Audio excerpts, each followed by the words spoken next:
Okay, so we're now on the third section, which is where we get to the rabbits and elephants.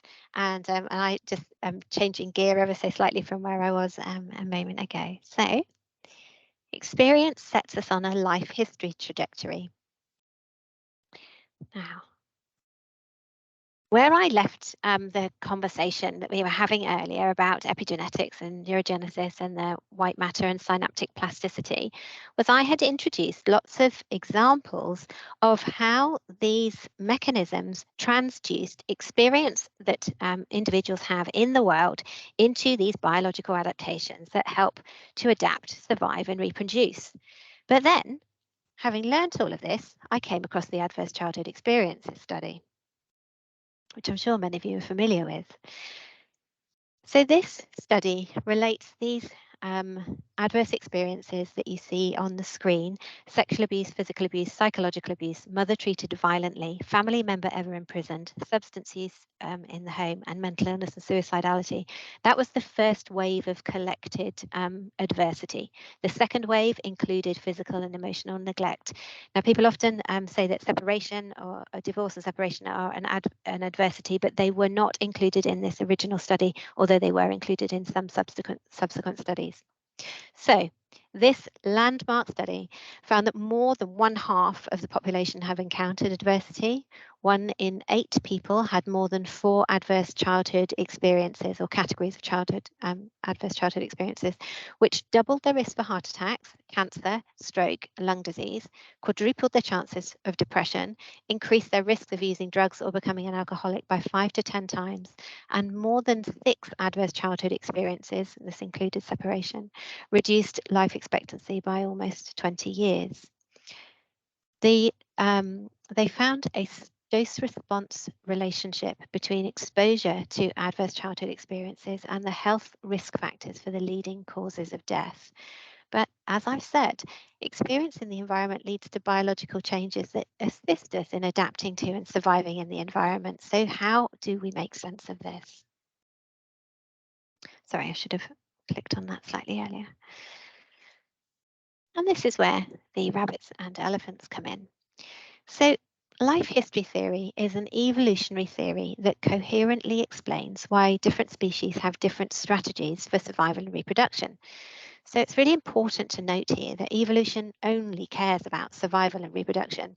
In fact, it only actually cares about survival up to reproductive age and not beyond it. So there's that phrase that all of you will know: breed like rabbits. And that's because when you're a vulnerable prey animal and there's danger everywhere, in evolutionary terms, the best thing you can do is mature early, breed as soon as possible, as much as possible, have many litters with many baby rabbits, and that way the chances are that your genetic line will be continued. So the rabbits play a numbers game. They hedge their bets. There are many more baby rabbits than adult rabbits. They have a fast life history strategy. But what they say about elephants is that they never forget. This suggests that they live a long time. Elephants are not prey animals, at least definitely not in the same way that rabbits are. They take a very long time to mature to reproductive age. They usually have single births. They invest very, very heavily in their calves. There are more adults than babies, and they have a slow life history strategy. Their strategy is more about competition for resources, becoming a competitive individual where resources are scarce. And the rabbit strategy is much more about numbers and lots of copies. Now, from the perspective of evolution, neither the fast or the slow reproductive pattern is better than the other, and neither is biologically normal. What is normal and adaptive depends on the environment. But there might be something different about what's desirable here, because being a prey animal probably isn't much fun. So fast life history or life history theory is, for the fast life, more about dying young and living fast. So that was life history. Oh, excuse me, getting my words in a muddle. That was life history theory across species. But life history theory also manifests within species, and especially within species where there is a high level of developmental plasticity, as there is in humans. And so I've contrasted the fast and slow life history here with the old woman who lived in a shoe, who had so many children she didn't know what to do. She gave them some soup without any bread and scolded them soundly and sent them to bed. And I've contrasted that with the Obama family, who I imagine are very well protected against social and any economic vulnerability. Now, we all want to be protected from vulnerability and anything that may threaten our survival. So, from that perspective, there's not many people who would choose a fast life history.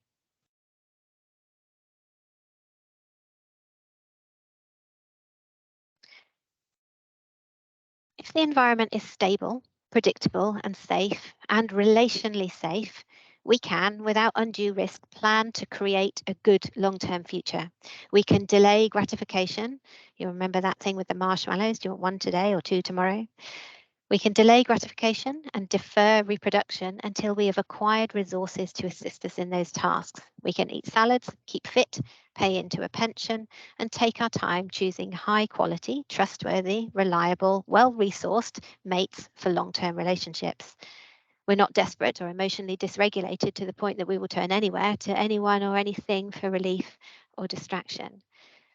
But in an unpredictable, unstable, dangerous, and relationally dangerous environment, we may exist in hypervigilance, ever alert for threats and opportunities.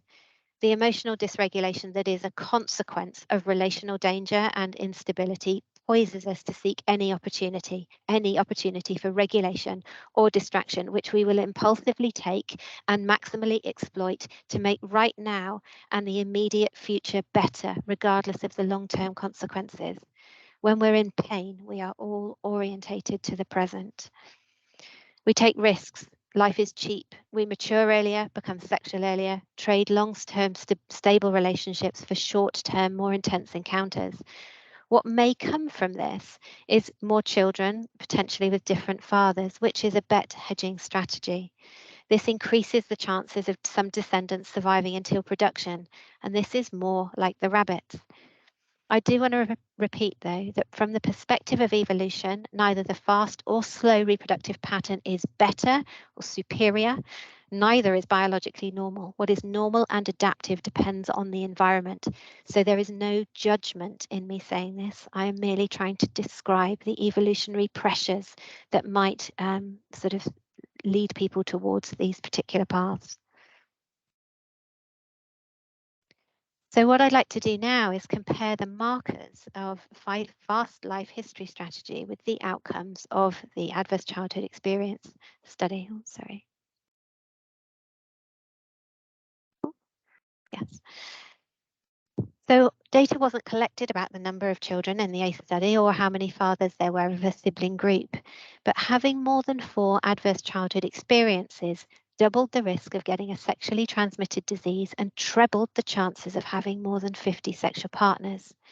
The authors also note within the paper, this is a direct quote, the links between adverse childhood experiences and health risk behaviours appear to centre on behaviours such as smoking, alcohol or drug use, overeating or sexual behaviours that may consciously or unconsciously be used because they have immediate pharmacological or psychological benefit as coping devices in the face of the stress of abuse, domestic violence or other forms of family and household dysfunction.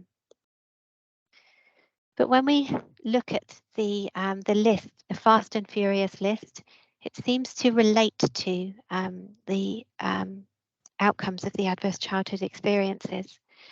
And in an excellent paper that was only published this year by Stephen Hertler, it's quite a hard paper, but it's brilliant. He suggests that life history theory is the foundation of the adverse childhood experiences, that a life history perspective casts the parenting behaviours associated with ACEs, as well as the resultant effects on offspring, as strategic variation, as opposed to acquired dysfunction. So he's saying this is not pathology, this is adaptation, this is evolutionary adaptation. So rather than being markers of dysfunction and pathology, the social, emotional, cognitive and health effects associated with adverse childhood experiences are framed as integrated adaptations to ecologies. But what I really want to note here is that a slow life history is a privilege, not a choice. So I've spoken about neuroplasticity and how our experiences shape brains, and now I've spoken about life history theory, that our experiences shepherd us towards a life history strategy. I just want to explore that a little more. So neuroplasticity offers this idea that if we could choose our experiences, we can shape our brains. Now, we're not always free to choose. Sometimes we only have the tiniest amount of wriggle room, but we do have some wriggle room to choose our experiences. And I'm saying it again because it's an extremely important message. A slow life history is a privilege, not a choice. So our experiences shape our brains and they usher us onto diverse life history trajectories.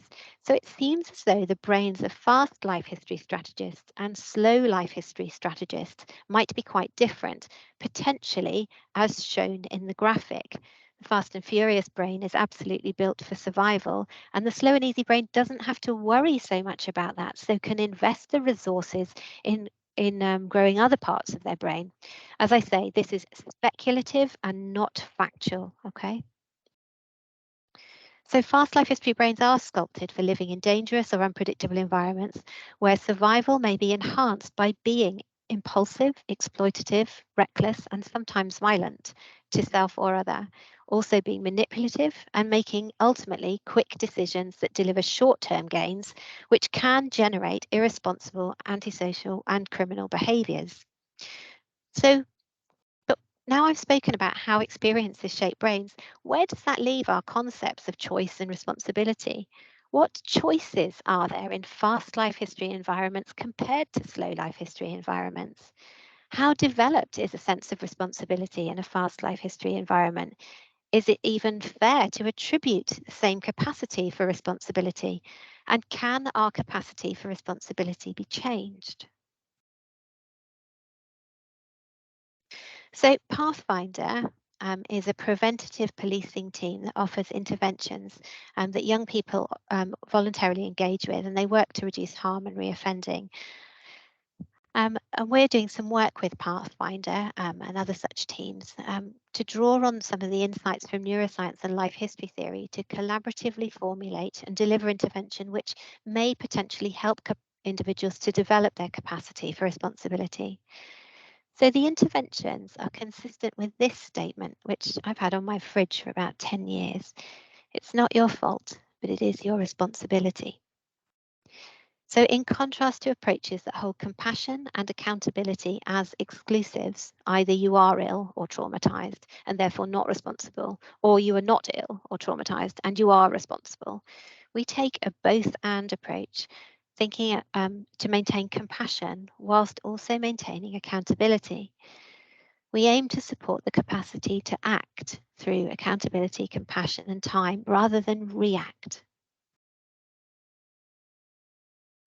So, for all of us, there are some things we cannot control in our lives, but people on fast life history, well, one of the most important dimensions of difference between fast and slow life history is the absence or lack of control over your environment as a fast life history person. But we all have these things that we cannot control. We have areas where we don't know or can't or shy away from accountability. So we may, and this comes evident in our language, we may say things like, they should, it just happened, if you hadn't, they made me, it's my disorder, I was drunk, I just reacted, or it's my trauma. I found this little guy. That's right, blame the lizard brain, it's all my fault. But what we're hoping to do here is to be able to choose experiences to shape the brain so that we do feel like we have more control, so that we can then become more accountable. I want to say we can't do this by willpower, okay? This is where we need help, and also this is where society can make a huge amount of difference. If we choose to do something differently, how possible is it to do that? How accessible are the opportunities that we get to choose experiences to shape our brains? So I pulled this horrible meme off the internet. And my guess would be that this young woman lacks the privilege of a slow life history and probably has more than 4 adverse childhood experiences that have set her on a fast life history trajectory. And I want to say that it's just not as simple as telling someone to make better choices, because hundreds of thousands of years of evolution are shepherding our choices along the trajectory we find ourselves on. So just because you or I are able to make different choices to this young woman does not imply that we are not also shepherded in exactly the same way, but we're just shepherded along a preferential, more favourable and more socially approved of trajectory. And so here we absolutely need compassion for ourselves and each other's for the experiences that may have put us or pushed us towards fast life history. The slow life history is a privilege. It's not a choice. And the privilege is to not have to cope with the experience of adversity and trauma. So this is where we most need to be compassionate. And lastly, time. So the difference between blame and accountability is blame is past focused and accountability is future focused. When we're blaming, we're saying all of these things that can't be changed, including the past. And when we're attendant to our accountability, we're thinking, what can I change in the future? And as I've been talking about all day today, we are neuroplastic. So there are many things that can be changed. Our thoughts and feelings can be changed. Our responses and behaviors can be changed. But also we need help with this. As I say, it's not just a question of willpower. Willpower is important because it orientates us towards change. But also being able to access the experiences that will allow us to change is critical. And that's where we as professionals, clinicians and services can make a difference by absolutely advocating for more of that possibility to help someone make choices that will lead them down a road where they can become more accountable, more easy in themselves, have more control over their environment. So what we also think about is developing an idea of future me. So I'll just illustrate this with Homer Simpson. So this is Homer, and he's pouring a bottle of vodka into a jar of mayonnaise. And I think Marge says to him, are you sure about that, Homer? And he excitedly says, that's a problem for future Homer. Man, I don't envy that guy. So Homer is disregarding his future and or interested and orientated to the present. And that is the absolute basis of fast life history. So a way of just sort of interrupting that is to just try and bring people's attention to what might I like in the future? Where does my future sit? How far in the future do I look? And just to have some of those sorts of conversations. So I've said we focus around it's not your fault, but it is your responsibility. We focus on how to become more accountable, but how to retain a compassionate stance to ourselves when we are on this journey. It's not quick. I certainly could not have just decided to stop self-harming. It was a 13-year habit. It couldn't just go away swiftly. So I needed help in this. But I also wanted to make things better in my future, and so invested in the kinds of experiences that would assist with that, one of them being psychotherapy, which I understand is not a possibility for everyone. So today I've talked about how experiences build brains. I've talked about how relational experiences build brains, and I've shared some of my own story around that. I hope that that has spread some hope. And I've also shared about life history theory. So reframe the ACEs as an evolutionary sort of an evolutionary imperative. And what I would like you to take from that in particular is that if we want to change things, then maybe we also need to look at the antecedents. We need to look at the very, very early things in order to stop this, stop trauma from happening, to address inequalities, rather than once they have been encountered, try to uncouple them from the sort of consequences. So I think an evolutionary perspective drives us towards social justice, really. All right. So I'm just ending on this slide because I just wondered what people had particular thoughts about this and about responsibility.